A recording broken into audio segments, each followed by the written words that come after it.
Hello, everyone, and welcome to the Geostrategic Pulse. Thank you for watching or listening to the podcast. What if one of NATO's most important front lines isn't in Eastern Europe, but in the frozen North Atlantic? Right now, U.S., Icelandic, and NATO forces are converging on Iceland for Northern Viking 2026, putting the strategically vital GIUK gap under the spotlight. And this isn't just another military exercise. Submarines, mines, unmanned systems, and transatlantic sea lanes are all part of the equation. So why is Iceland suddenly so important, and what is NATO preparing for? Watch until the end, then tell us what you think. Do you believe the GIUK gap is becoming NATO's next major frontline? Drop your opinion in the comments. We genuinely want to hear your take. And if you enjoy this kind of analysis, like, share, and subscribe to the channel. Let's get into it. Yeah, so right now, Keflavik looks less like a standard naval base and, well, more like this massive multinational server room just operating in freezing temperatures. You've got forces from Belgium, Denmark, France, Iceland, Norway, Poland, and the U.S., and they're all there right now. That is a huge coalition. Right, and they just kicked this off on August 18th. The main goal is they are actively trying to fuse all their technology and operations into this single nervous system.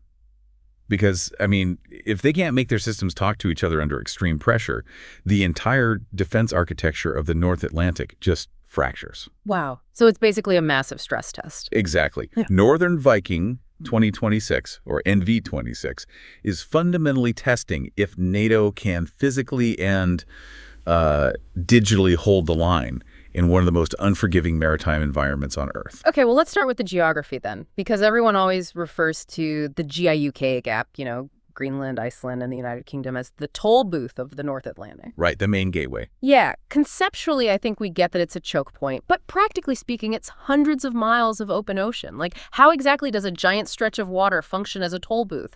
Why can't a submarine just, go under it silently? Well, it's actually all about the topography of the ocean floor. Underneath that open water is the Greenland-Scotland Ridge. It's this massive underwater mountain range. Oh, I see. Yeah, so because of this ridge, the water in the GIUK gap is relatively shallow compared to the deep ocean basins on either side. So if submarines are trying to cross from the Barents Sea down into the Atlantic, they can't just dive deep to hide. They're physically forced closer to the surface to get over it. Which creates a bottleneck. Highly predictable acoustic bottlenecks, exactly. Hmm. Historically, NATO heavily relied on the SOSUS network, which was this chain of fixed listening posts exactly at those points. If you try to pass over the ridge, the topography ensures we hear you. But here is this fascinating paradox from the latest info coming out of there. Iceland is hosting NV26, right? Yeah. But Iceland has no standing military of its own. Wait, really? None at all? Okay. Zero. They rely entirely on the 1951 bilateral defense agreement with the United States. The U.S. and NATO basically took responsibility for Iceland's defense precisely because keeping that toll booth open is non-negotiable for Allied security.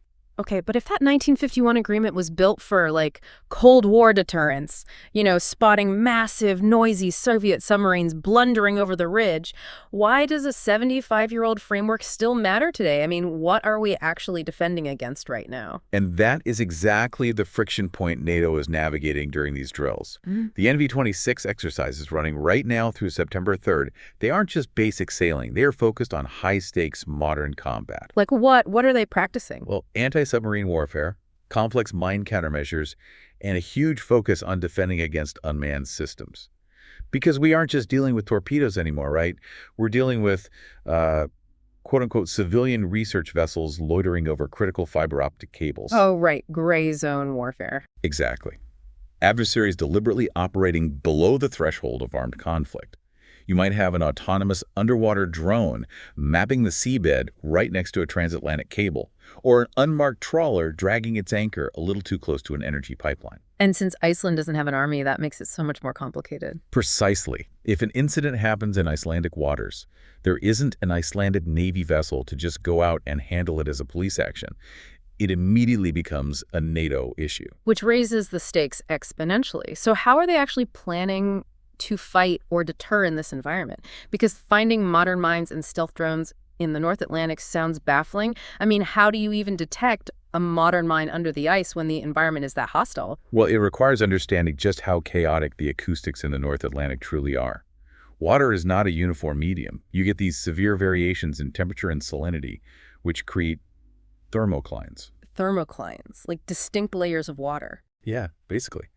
And when an acoustic ping from a sonar hits a thermocline, it doesn't go straight. It bends, it bounces, it scatters. Wow, so it creates blind spots. Massive acoustic shadows. A highly advanced, ultra-quiet drone or a stealth submarine can just hide right in there. Finding a modern non-metallic mine in that environment using traditional sonar is, well, it's like trying to find a specific piece of glass in a funhouse mirror maze. That sounds literally impossible. So how do you solve the funhouse mirror problem? You deploy autonomous underwater vehicles, AUVs, equipped with synthetic aperture sonar. So instead of a surface ship blasting high-powered sound waves down through all those chaotic layers, Drone goes underneath them. right, the AUV swims horizontally beneath the thermoclines, just hovering right above the seabed. Yeah. It fires these high-frequency pulses that create near-photographic 3D maps of the ocean floor.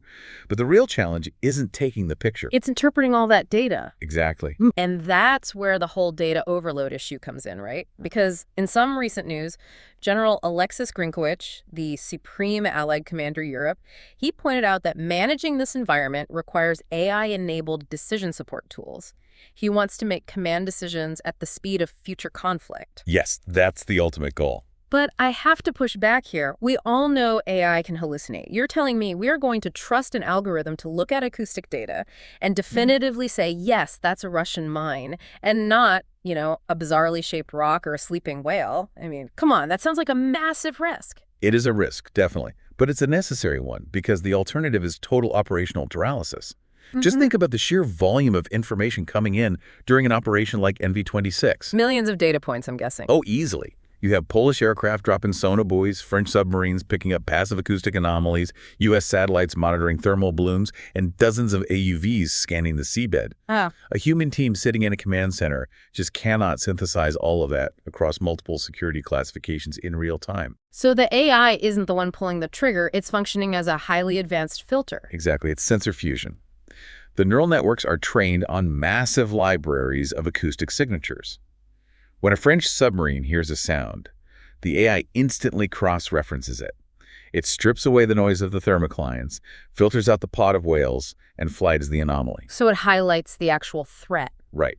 The AI basically says, with 94% certainty, based on the acoustic return and a thermal signature picked up 3 minutes ago, this is a hostile autonomous system. Okay. And that allows the human commander to make a tactical decision in seconds rather than hours. That is what General Grinkowicz means by the speed of future conflict.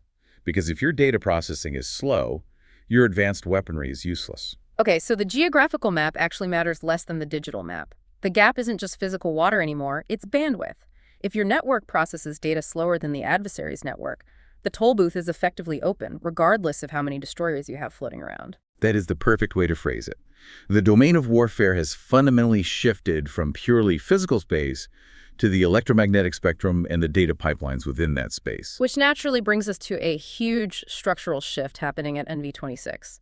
Because Vice Admiral J.T. Anderson, the commander of the U.S. Sixth Fleet, he stated in the latest updates that the objective of this interoperability is for European allies to take over primary responsibility for deterrence and defense in the European theater. Which is a massive shift. It is, but I mean, interoperability sounds great in a press release, but you're telling me a Polish communication system can flawlessly share classified AI data streams with a Danish frigate and a U.S. satellite in real time under combat stress. Like, has that actually been proven, or is NV-26 just hoping to figure it out? Well, your skepticism is entirely warranted, and frankly, it's the exact reason NV-26 exists. Achieving true interoperability is a logistical and engineering nightmare. I can imagine. Because for decades, NATO navies operated under national silos. They bought proprietary technology from different defense contractors. Historically, getting a Norwegian targeting system to talk to a French missile battery required really cumbersome workarounds. Like passing it through human liaisons. Yeah, exactly. You often had to pass information verbally between different command tents, which totally destroys that speed of future conflict advantage we just talked about. Right. If an AI detects a threat in milliseconds, but it takes 5 minutes to verbally reel in coordinates over a secure radio channel to a ship from a different country, the entire system just fails. Precisely. NV-26 is the crucible for testing standardized digital architecture. They are pushing multinational data links, like Link 22, to their absolute limits.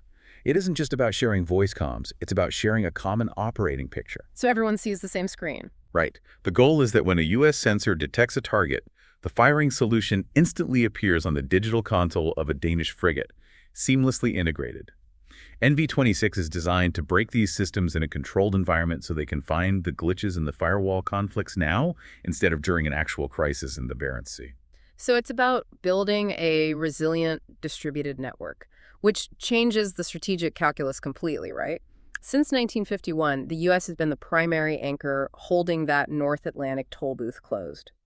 If this stress test works and Europe can secure the GIUK gap independently, what does that actually mean for the global balance of power? It allows for the dynamic reallocation of American naval power. Right now, the U.S. Navy is stretched incredibly thin, managing global flashpoints. Oh, absolutely. If European forces, specifically the highly capable navies of the UK, France, Norway, and others, can assume the primary burden of holding that northern maritime flank, it frees up critical U.S. assets. Aircraft carriers, attack submarines, advanced destroyers. They can all pivot toward the Indo-Pacific or the Middle East without leaving NATO's front door wide open. It proves the alliance is actually maturing. Exactly. Moving from a U.S.-subsidized security umbrella into a genuinely distributed network of capable partners. It's the ultimate force multiplier. You secure one side of the globe so you can maneuver on the other. But before we wrap up, we've talked extensively about how AI and autonomous systems are reshaping our defense of the GIUK gap. But what happens when the adversary's technology catches up? That is the big question. Because we are assuming our algorithms will always accurately filter the noise, but that feels like a dangerous assumption to make permanently. It is, and that is perhaps the most concerning implication for the future. We've discussed AI as a defensive filter, sorting through the chaotic acoustics. But adversaries are developing offensive AI designed specifically for acoustic deception. Wait, really? Like spoofing the sensors? Exactly. Yeah. Imagine a swarm of hostile submersibles equipped with algorithms that can actively manipulate their own sound profile in real time. They approach the Greenland-Scotland ridge, analyze the ambient noise, and perfectly mimic the acoustic signature of a passing pod of humpback whales or, the rhythmic engine thrum of a civilian cargo ship. Oh, wow. So they just wear a digital disguise and bypass the toll booth entirely. Right. If autonomous AI networks are guarding the GIUK gap and adversary AI networks are learning to perfectly deceive them, the paradigm shifts again. We won't just be tracking physical assets. We will be engaged in continuous algorithmic warfare under the ice. Where the victor is just whoever's AI is better at lying to the other sensors. Precisely. The next Cold War might be fought entirely by algorithms deceiving other algorithms before a human ever even realizes the perimeter was breached. That is a genuinely chilling thought, especially when you realize it's likely already being tested in those waters right now. Well, thank you everyone for joining us on this deep dive. If you want to keep exploring the hidden mechanics of global security and the technologies reshaping our world, be sure to check out the other deep dives on our channel. And remember, we want to hear from you. Do you believe the GIUK gap is becoming NATO's next major frontline? Drop your thoughts in the comments below. Until next time, keep looking beneath the surface.